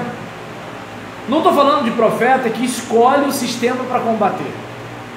Não sei se dá para perceber. Profeta que é profeta bate em alho e em bugalho. Não sei se dá para perceber. Está fora da vontade de Deus? Larga o aço em cima. Não é aquela coisa de, por exemplo, a mãe que só reclama da sogra, nunca do filho. Já viu essa mãe? Que o filho nunca tem problema, só a nora. Então, por exemplo, para mim não é profeta. Eu chamo de profeta contratado, né? Que é o seguinte: Não, pastor, mas o irmão fulano, não, paciência com ele e tal, não sei o que lá. Mas agora fulano, mas o senhor não fez isso com o meu? Não, mas fulano é diferente, entendeu? Mais ou menos assim. Então, vindo para esse caso aqui, a parte intermediária, né, da profecia de Sofonias, o capítulo 2, na parte intermediária encontra-se uma palavra direcionada às nações: filisteus, moabitas, amonitas, etíopes e assírios. A porção profética revela o cuidado de Deus com todos os povos. Deus não está olhando apenas a sua igrejinha lá na rua. Deus está olhando a rua. Deus não está olhando apenas a igreja batista lá do bairro. Deus está olhando todas as igrejas. Deus não está olhando apenas os evangélicos. Deus está olhando os católicos. Deus não está olhando apenas os cristãos. Deus está olhando os umbandistas e candomblecistas. Deus é dono de tudo. Deus está de olho em tudo. Então Deus tem uma palavra para todo mundo: para o político, para o traficante, para o desempregado, para o empresário, para a novinha, para a vovó, para todo mundo. E qual o problema da gente? A gente quer ser seletivo. Aí tu passa pelo mando de peça, né? Não dá o folheto pro cara. Mas aquele cara que está com um fuzil na mão, ele é uma alma igual a você. Entende? Aquela menina que está de top, que você pensava, né, pela sua experiência, que era uma roupa íntima, aquela menina precisa de Jesus. Mas já percebeu que a gente só quer os engomadinhos, os bonitinhos, os ajeitados? Eu não sei você, mas eu tenho muita preocupação com esse pessoal que é muito bom. Eu não sei por quê. Porque o pessoal que tipicamente não presta, todo mundo já sabe. Cachaceiro é cachaceiro. Matador é matador. Prostituta é prostituta. Agora o engomadinho, tu não sabe quem é. Mas é pecador, a Bíblia diz. Precisa de salvação, a Bíblia diz. Como eu lembro de um obreiro, né? Eu não sei onde eu estava com a cabeça naquele dia. Ele deu aquela levantada assim, né, de nariz, estufou o peito e falou: a minha vida é um livro aberto. Pastor novo, vassoura nova, varreu os cantos, tinha 20 quilos a menos. Então a sujeira está na capa, né? Porque se a minha Bíblia não mente, tem sujeira em algum lugar. Não vem com essa de que livro aberto, não vem com essa não. Porque você pode ter contado tudo, mas tem uma parte do tudo que você não contou e que você sabe por que não contou. Ou você não sabe, ou você sabe, mas por um motivo você está escondendo. Então, nesse caso aqui, a gente verifica que assim, o profeta, ele larga o prego para geral. Ah, mas, por exemplo, você vai pregar contra o pecado do irmão que te dá carona? Vou. Você vai perder a carona. Mas eu não sou profeta, moço. Entende? Você vai pregar contra o pecado da filha caçula do irmão que só o dízimo dele é metade do que você ganha? Vou. Mas se ele ficar triste, for para outra igreja, outro pastor vai receber ele de braços abertos e os pobres da igreja vão ficar com raiva de você, porque não vai ter mais ele como padrinho de casamento. Porque o pessoal fala do pastor que faz média com um crente que tem dinheiro. Mas se o pastor for duro com um crente que tem dinheiro, o crente que tem dinheiro sai, né, vai embora, ou fica no satélite, né, rodeando, procurando a quem possa tragar. E aí nesse caso, o que acontece? Os pobres, em vez de falar assim, meu pastor é homem de Deus, ele pregou contra o pecado do endinheirado. Não, o pastor é doido, nossa igreja agora não tem mais. Como é que a gente vai pintar a parede? Como é que a gente vai fazer o passeio? Fulano de tal saiu, ele era a nossa esperança. Nossa esperança não é Jesus, irmão? É Jesus, mas até Jesus precisa deles. Entende como é que é o negócio? Então, por exemplo, profeta não. Profeta é profeta. Não gostou, come menos. Cara, tu vai morrer. Por isso que alguns foram cerrados ao meio. Por isso que alguns foram presos. Por isso que alguns foram espancados. Hoje os crentes gostam de Jeremias. Mas se Jeremias fosse nosso contemporâneo, sei não, hein?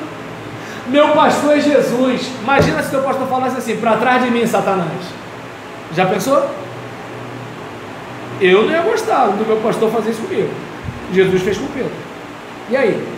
Imagina uma pregação do tipo: vocês estão aqui por causa do pão que eu dou para vocês.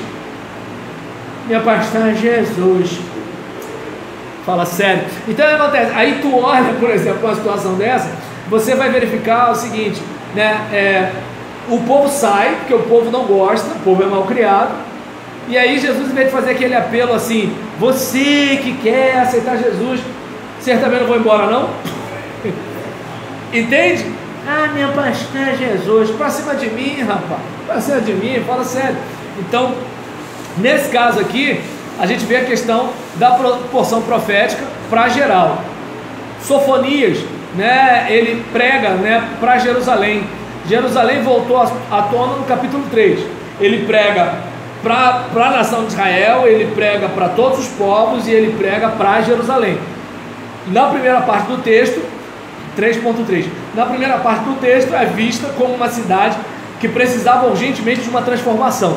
E na parte final é mencionada como exemplo para todos os povos após sua restauração. Ou seja, é aquele caso: cara, tu está todo estragado, mas depois que você fizer o programa de reeducação alimentar, depois que você começar a fazer atividade física, depois que você beber mais água, entende? Depois que você começar a ter mais disciplina, você vai ser referência para muita gente. Então, entende? Ó, foi ela, não tem nada a ver com isso não. Então, por quê? Porque quando você começa, todo mundo diz que você não vai conseguir. Mas quando você consegue, o pessoal fala assim: você tem sorte, né? Entende como é que é o negócio? Então, a respeito desse assunto, o profeta, ele briga, o profeta, ele dá uma chamada, mas o profeta também motiva. Você vai chegar lá, entende? Então esse é o nosso trabalho como boca de Deus na face da terra. A gente não pode fazer vista grossa para a malignidade do mundo, mas a gente também precisa dizer o seguinte: olha, a maldade vai ter fim e a esperança para você que quer mudar. O irmão, por exemplo, cara, tu deixa de ser sem vergonha, mas Deus tem uma nova história para a sua vida. Você não vai ficar só ressaltando o pecado do cara, mas você também não pode fingir que esse pecado não existe. Essa é a situação, certo? Então a gente tem que ter essa transparência, essa sinceridade. Naum, por exemplo, deixa eu ver aqui, fazendo a contextualização da mensagem profética, perdão. A gente falou dos 3 profetas e a gente agora está indo para a contextualização. Naum, ele censurou o autoritarismo assírio, o qual maltratou muitos povos por causa de sua ganância e poder.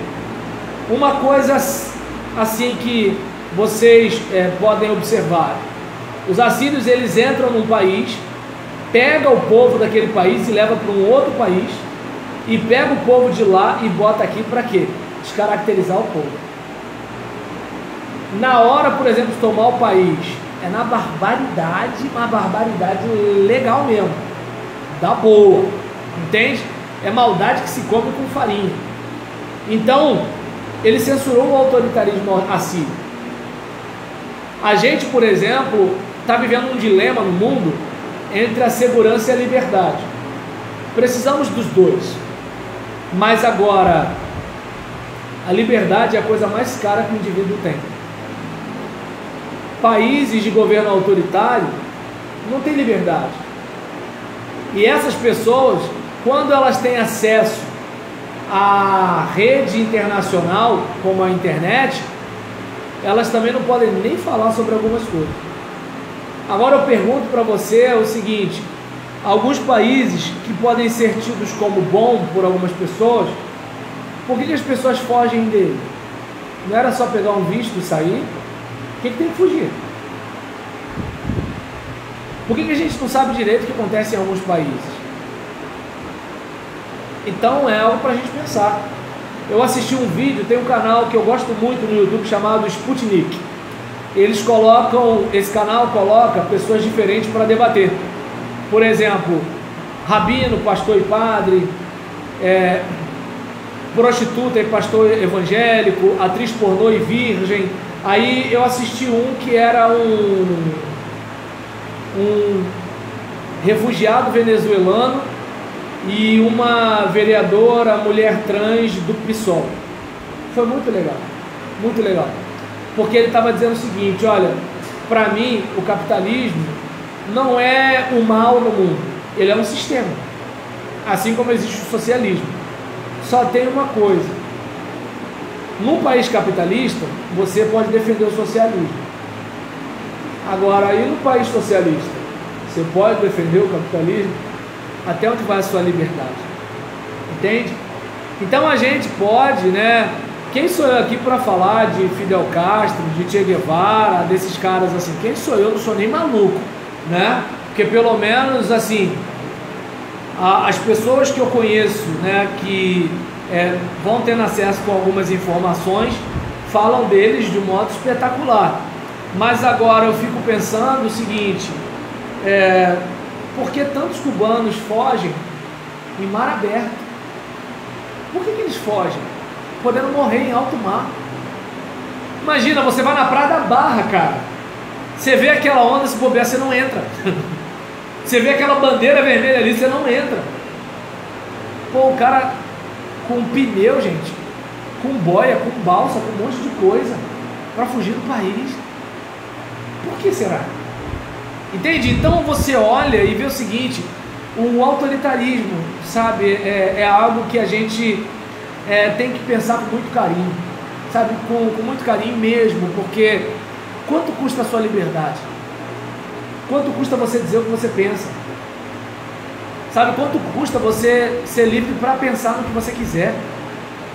E a gente está vivendo numa época do discurso único. Se você falar diferente, tua vida vira um inferno. Você tem que falar o que todo mundo fala. Você é livre para dizer o que todo mundo diz. Se você disser outra coisa, aí você é intolerante. E com intolerante, a gente não pode ser tolerante. Mas que defesa da tolerância é essa que você se permite ser intolerante? Tolerância é tolerância. Então você vê que não há bem uma defesa de tolerância. É defesa de tolerância para quem pensa igual. Então aí você olha para isso, né? A questão da justiça, né? O que é certo e o que é errado? Depende, você é amigo de quem? Quanto custa o seu advogado? O seu advogado, ele pode circular por alguns tribunais? Ele é amigo de alguém? Ele é filho de alguém? Então é uma situação difícil. Para você que tem que vender amendoim, para você que tem que vender picolé, esse é o caso, né? Então, a respeito, né, do caso, né, de Abacuque, ele argumenta, né, detalhe, é bom quando a gente fala de autoritarismo, né, que maltratou muitos povos por causa da ganância e poder, lembrar de um livro, gente, eu recomendo para todo mundo, A Revolução dos Bichos, de George Orwell, né, onde ele faz uma crítica velada, porque não está muito claro, mas parece, a Revolução Bolchevique, em que, por exemplo, tem um porco, né, o major, que ele sonha com a liberdade dos animais da granja, porque eles entendem que o flagelo dos animais são os seres humanos. E aí, quando eles tomam a granja, eles percebem que a opressão não era por causa do dono da granja em si, a questão era o poder. E aí os porcos começam a reinterpretar as leis que eles tinham criado naquela sociedade igualitária. E é bom lembrar que George Orwell, ele não é um defensor do capitalismo, ele é simplesmente contrário ao autoritarismo. Então por isso que eu acho esse livro fenomenal. Então a gente percebe que é o seguinte, em alguns países que se defende o pobre, coloca o Estado como pai desse pobre. Só que esse pai desse pobre diz como esse pobre tem que viver. Eu te dou pão, mas você tem que viver assim. Você é livre para falar o que eu quero. E outra coisa, você está cheio de benefícios aqui, mas nós, aqui tudo dividido igualmente, mas nós temos algumas coisas diferentes. Eu, por exemplo, vi um vídeo em que Nicolás Maduro estava comendo numa churrascaria, que o cara que serve o churrasco parece até um showman fazendo um monte de coisa, não sei se estava salpicando pó de ouro na carne, um negócio mais ou menos assim. E eu olhei para aquilo e eu falei assim, Como é que um cara pode comer, sabe, aquela carne ali? Como é que ele pode estar bem daquele jeito? E o povo deles disputando comida com cachorro. E pessoas aqui no Brasil dizem que lá é uma democracia. Entende? E o cara chama o Bolsonaro de genocida. Então, assim, eu não estou discutindo, pelo amor de Deus, gente, se o Bolsonaro é genocida ou não. Eu só estou dizendo que é o seguinte: quem está chamando ele de genocida?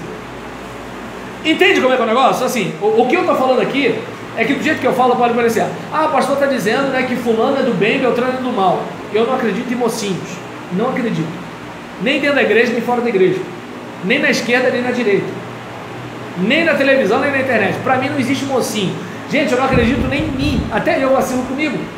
A Bíblia fala: maldito é o homem que confia no homem e faz da carne o seu braço. E bem-aventurado é o varão que confia no Senhor, cuja esperança é o Senhor. Eu estou nessa, entende? Ah, pastor, você não confia na sua mulher? Não, a questão dessa confiança não tem a ver de você confiar. Por exemplo, eu confio que o meu mecânico consertou meu carro, mas não confio nele como se ele estivesse acima do bem e do mal. Não sei se deu para perceber. É como, por exemplo, eu fui pastor de um cara que andava, né, com uma senhora para cima e para baixo, e ele não era casado com ela, era casado com outra pessoa. E eu cheguei para ele e mandei o papo reto, né? Ele ficou muito chateado, muito chateado comigo. E aí nisso ele falou para mim: você não confia no meu caráter? Eu falei para ele: no seu caráter eu até confio, na sua natureza não. Entende como é que é o negócio? Porque hoje tu pode estar bem no seu casamento, amanhã tu pode não estar. Aí é só fazer a contagem. Quantas vezes você chama a irmã fulana de cheirosa? Quantas vezes você chama a tua mulher de cheirosa? É só contar. Entende? Percebeu como é que é o negócio? É simples o negócio. Quantas vezes você fica botando o irmão fulano lá em cima e quantas vezes você elogia o seu marido? Vive andando junto, vive valorizando, vive não sei o que lá, vive não sei o que, daqui a pouco vral. O que é vral? Não sei. Entende como é que é o negócio? Entende como é que é o negócio? Ah, o Satanás. Pode até ser o Satanás, mas sozinho não é. O Satanás não trabalha sozinho. Porque se ele trabalhasse sozinho, Deus não disciplinaria a gente, só puniria o Satanás. Se ele disciplina a gente é porque a gente fez alguma coisa. É que nem vou pegar a minha experiência, né, com questões sexuais. Não é bem sexual, né, porque as pessoas vão chamar de erotismo. Por exemplo, quando eu vou procurar, digamos, eu quero procurar a Rosane no meu Instagram, aí eu clico naquela lupinha, aí aparece, né, uma menina fazendo assim. Aí não vou fazer o movimento porque pega mal pra mim, né? Então eu sei que o homem hoje em dia tá mudado. Aí depois de fazer isso aqui, né, faz um negócio. Como é que você sabe? Porque eu vi, desculpa, lamento informar, tá bom? Né? Eu sei que a Rosana agora há pouco orou por mim dizendo que sou uma benção, mas eu olhei. Aí nesse caso, o que aconteceu? Eu fui fazer a mesma coisa no celular da minha esposa. Ah, aparece cachorro branco felpudo. Não, de coração, diante de Deus. Aí eu falei assim: não, peraí, tem alguma coisa errada. Aí o que eu comecei a fazer? Eu puxava com o dedo para, né, fazer uma atualização. Aí vi outro vídeo. Aí quando aparecia um coach, eu clicava: Paulo Vieira, Wendel Carvalho, não sei o que lá, Jacinto Manto. Esse daí não é coach, não, esse daí é piada. Aí acontece, aí botava uns negócios assim e tudo, o Abílio Diniz. Aí eu clicava para quê? Para usar o algoritmo a meu favor. Não dá para falar o que é algoritmo não, tá, gente? Não vai dar tempo. Mas o que acontece? Aí eu comecei a mudar. O que aconteceu? Passou o tempo, aparecia, mas não na mesma frequência. Fui, né, na casa de um pastor amigo meu, e nisso eu peguei o Instagram dele para pegar o meu perfil para seguir. Falei: cara, no meu celular Satanás opera, mas no teu, vou falar, hein, é sem anestesia. Ele: pô, pastor Gobegão, é o seguinte, assim, eu não sei mexer nisso direito. Eu falei: deixa comigo. E tava eu, ele, a esposa dele e a minha do lado. Não era nada clandestino não, entende? E aí nisso, a esposa dele até riu aquele negócio todinho. Aí eu falei, não, porque o dele estava pior que o meu. Aí nesse caso, pior mesmo, né? Assim, e a minha carne é assim, miserável, tu tá acabando comigo aqui agora, né? E aí nesse caso, aí eu fui, porque o dele tinha vídeo, tinha foto. Aí eu falei, ó, na foto, clica aqui no não tenho interesse, não tem interesse, não tem interesse, não tem interesse, não tem interesse, mas não basta não ter interesse, clica nos outros para botar curtida, não sei o que, não sei o que, não sei o que lá, tá total. Isso, deu para entender? Entendeu? Aí o que aconteceu? Depois eu descobri um cantinho no meu no vídeo que também tinha o não tem interesse. Aí, né, obviamente, eu fiz isso. Claro que isso eu fiz, consegui fazer ontem. Desculpa, Gisele, não te contei. Então, nesse caso, eu, por exemplo, fiz isso, né? O que minha carne fez? Deixei lá na lupa de novo. Só que aí a carne ficou assim e não apareceu mais. Deu para entender como é o negócio? Então, por que eu estou falando isso aqui? Né, que assim, muitas vezes a gente, por exemplo, não para observar que a gente tem algo para fazer como responsabilidade. Então, uma coisa é a plataforma me apresentar, porque na configuração, homem, gênero masculino, na minha idade, né? Porque assim, na minha idade os caras já estão naquela, por exemplo, crise de masculinidade, exame de próstata, né? Se tem testosterona, então, né? Uns negócios desses, os coroas, os caras, né? Fica motivado e vai pra guerra. Aí acontece, aí nessa situação eu falei, pô, eu devo ter dado informação que a Gisélia não deu, e nisso tá vindo coisa pra mim que pra Gisélia não vem. E nesse caso eu fiz isso, nisso que eu fiz, a informação veio outra e a coisa mudou. Muitas vezes a gente assim, porque o diabo, sim, o diabo me apresentou algo, mas eu tomei uma decisão. E aí, eu não precisava estar falando isso para você, mas por que eu estou falando isso para você? Primeiro porque isso pode estar acontecendo com você ou com alguém que está nos assistindo, e a pessoa de repente não sai porque não sabe como sair, ou a pessoa ela vai viciando, porque, meninas, tapem os ouvidos. Mulher gosta de mostrar e o homem gosta de ver. O problema é que a mulher às vezes mostra para o homem que não deve mostrar e o homem olha para a mulher que não devia. Tá dando para entender? É assim. Mas, gente, Deus nos fez assim. Entende? Eu não posso chegar e falar assim, Senhor, diminua minha testosterona. Eu sou casado, se diminuir minha testosterona, como é que vai ser com a dona Gisélia? Deu para entender como é o negócio? Eu não posso pedir isso para Deus. Eu tenho que fazer o quê? Me administrar. Porque eu não sou um animal, eu sou uma pessoa. E uma pessoa tem sentimento. Só que, voltando para a geopolítica e para o nosso sistema, vamos fazer com que as pessoas só pensem na região pélvica. E que elas fabriquem filhos. E que elas abortem seus filhos. E que os filhos cresçam sem pais. E que a gente seja igual o cachorro na esquina. Embora a cadela, ela cuida do filho até o nascimento. A cadela está melhor, entendeu? A minha gata botou um filho na outra gata. Tá dando para entender? Não jogou o feto num saco de lixo dentro de um valão. Então, por exemplo, observa bem, a alguém interessa que a gente esteja desse jeito. Não querem que a gente estude, que a gente cresça, que a gente enriqueça. Não.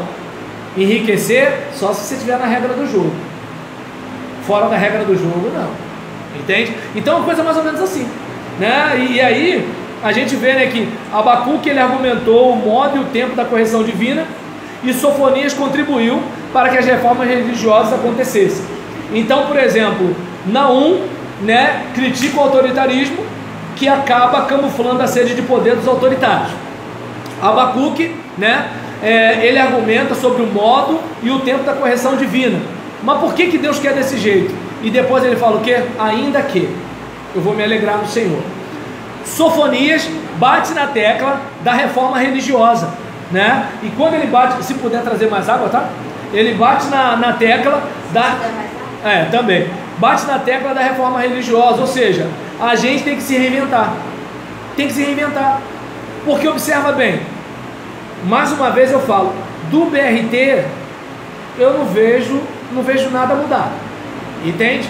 Trem, ônibus, metrô, tá aí. Agora o coronavírus só dá na igreja. Serviço é essencial, igreja não é. Mas jornalista é. Entende? Jornalista, por exemplo, que disse que o pastor da Michele Bolsonaro é o pastor Sócrates Oliveira. Só que o pastor Sócrates Oliveira não é o pastor da Michele Bolsonaro. O pastor da Michele Bolsonaro é o Josué Valandro Júnior. E aí eu lembro que eu falei assim para um amigo meu, né, que é anti-bolsonarista. Eu falei assim: olha aí, ó, o jornal está dizendo que o pastor Sócrates é pastor da Michele Bolsonaro. E não é. Ele, mas é porque o jornalista não entende os meandros, né, da denominação batista. Falei assim: não sabe, não publique. Porque se fosse eu, ia dizer que era fake news. Se fosse a tia do Zap, ia dizer que era fake news. Se eles falam uma coisa que não é verdade sobre isso, quem garante que eles não estão falando em verdade em outra coisa?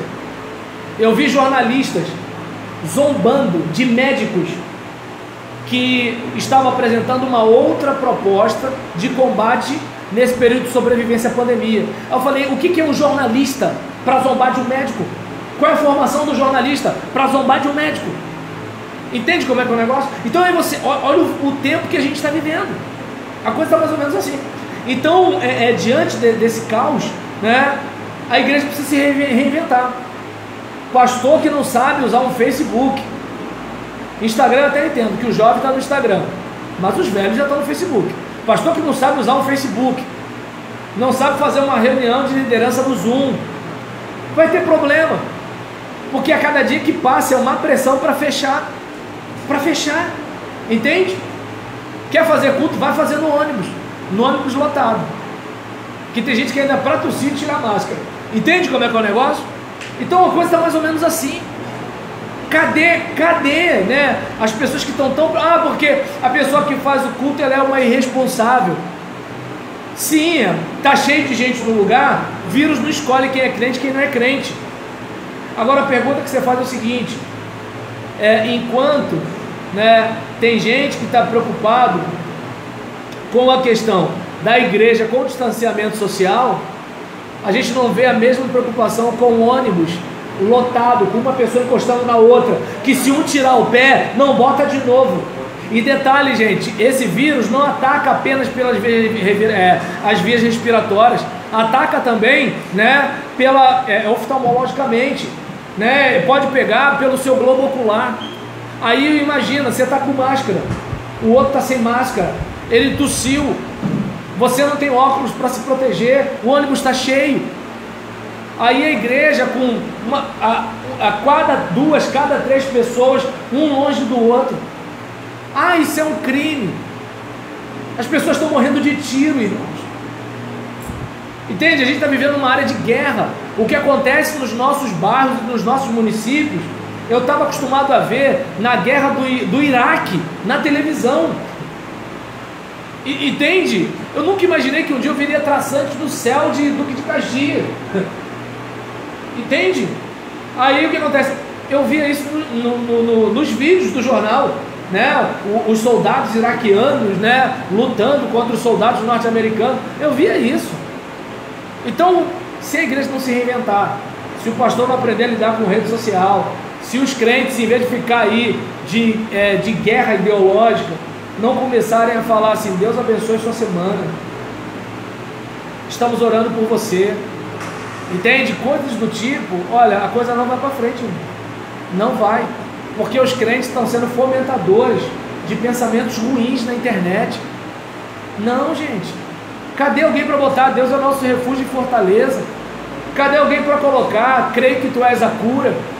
Cadê alguém para colocar Deus abençoe tua semana? Mas as pessoas estão brigando na internet, um irmão ofendendo o outro. Como é que eu sei? Porque eu conheço um e conheço o outro, sei que os dois são crentes. Então a gente percebe que, como aqui há uma proposta de reforma religiosa, claro que Sofonias está falando para a nata, mas eu faço um apelo para pastores, para teólogos, professores de teologia, para membros de igreja, para diáconos, para presbíteros, para líderes de igreja. A gente tem que se reinventar, porque se continuar do jeito que está vai ficar complicado. Então todas as mensagens referem-se a questões sociais profundas. verdadeiro reflexo de uma condição religiosa decadente. Não vamos esquecer, irmãos, a gente está chamando o certo de errado. E aí, olha a importância da verdade. Ah, a verdade não existe. Então tá bom, você precisa operar o joelho direito. Já que a verdade não existe, joelho direito, joelho esquerdo é a mesma coisa, deixa o médico trocar. É a mesma coisa. Ah, tudo é relativo. Ah, tudo é relativo, então tá bom. Sendo que essa frase é um absoluto, né? Mas tudo bem. Então o que acontece? Tudo é relativo. Não existe receita de bolo. Então tá.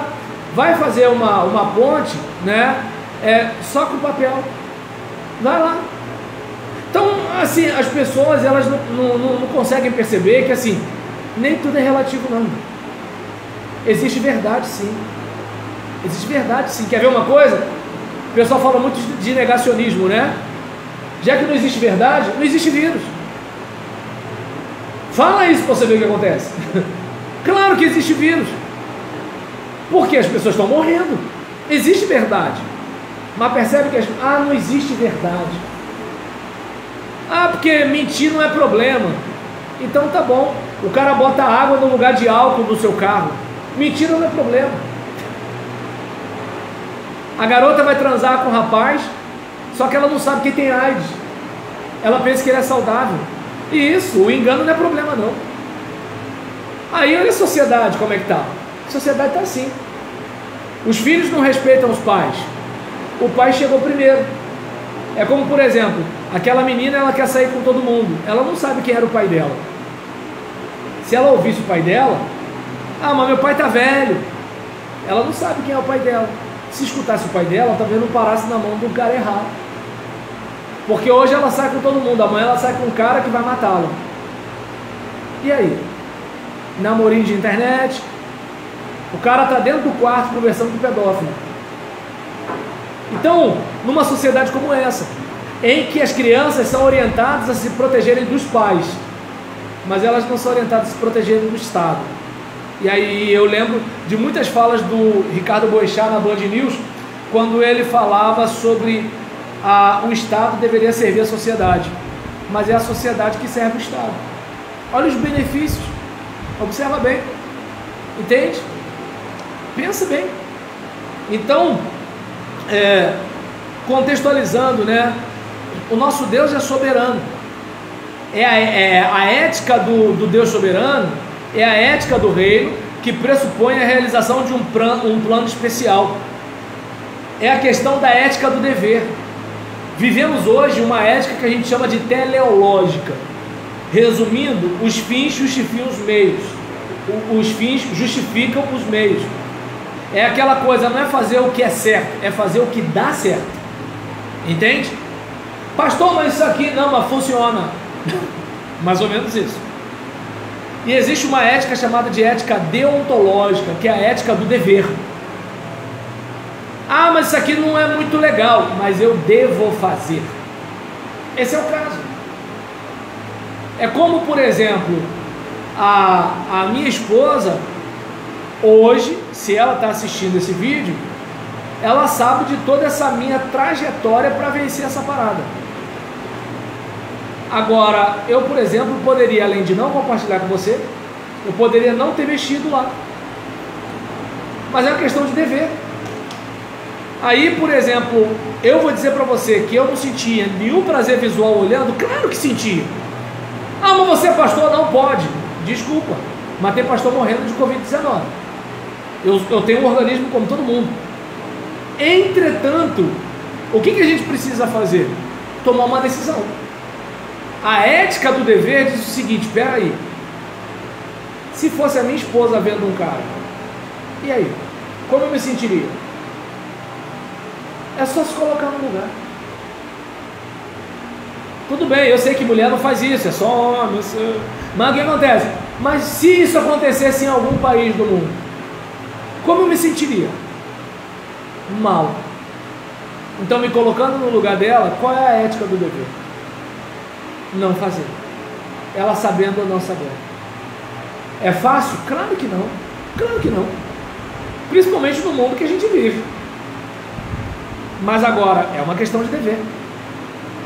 Então, é como a gente pega a situação. Eu sei que eu vou citar um cara que talvez vocês não achem que é a pessoa mais adequada, mas Garotinho, ex-governador, uma vez disse uma coisa que eu guardei: nem tudo que é legal é justo. Entende? Sem piada. Mas, por exemplo, eu guardei essa frase, porque às vezes o parlamentar ele tem um direito, mas aquilo não é justo. Aquele ministro do Supremo ele tem um direito, aquele juiz ele tem um direito, mas não é justo. Entende? Aquele político tem um direito, mas aquilo não é justo. Então a gente tem que parar para pensar, né, e contextualizar o seguinte: olha, Deus tem uma ética que pressupõe a realização de um plano especial, por meio do qual todas as pessoas têm a oportunidade de conhecer o único Deus verdadeiro e a Jesus a quem enviou. Lembra do irmão André, o contrabandista de Deus? Imagina, o cara fez contrabando de Bíblia. Gente, contrabando é coisa certa ou errada? Só que a ética dele estava além da ética do contexto social em que ele vivia. Sou criminoso? Então sou. E é nessa hora que eu acredito que os crentes denunciam seus irmãos de fé. As igrejas organizadas, padronizadas, de acordo com o Estado, para te proteger, porque você precisa de alguém que te dê segurança. Então o que acontece? Aí diante de uma situação dessa, né, o Estado que quer te proteger, né, suga você igual a máquina do Matrix, mas quer te proteger, né, bota uma regra lá. A igreja, né, para funcionar, tem que ter o quadro lá na frente do imperador, quer dizer, presidente da nossa nação. Aí a igreja fala assim: não, porque só Jesus é o nosso Senhor. Então essa igreja é clandestina. E se a gente souber, o pastor vai ser preso. Morrer não, né? Porque não existe país que mata cristão, né? Não existe isso, né? Quando o presidente falou de cristofobia no mundo, teve gente que criticou na internet, até crente, mas tudo bem. E aí nesse caso, né, eu fico imaginando cristãos de igrejas que não eram clandestinas denunciando cristãos, porque estão defendendo a lei, fazendo o que é certo. Então nesse tempo, né, que a gente possa observar a disciplina eficaz.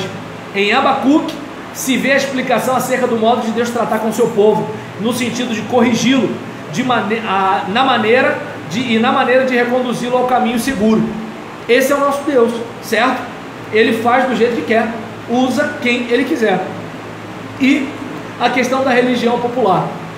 De Sofonias é possível levantar alguns princípios e situações muito parecidas com os princípios que fundamentam expressões religiosas neste começo de terceiro milênio. Aquela realidade foi marcada com o sincretismo religioso, isto é, a mistura de diferentes elementos religiosos. Esta postura eclética foi um caminho confortável percorrido por aquela geração.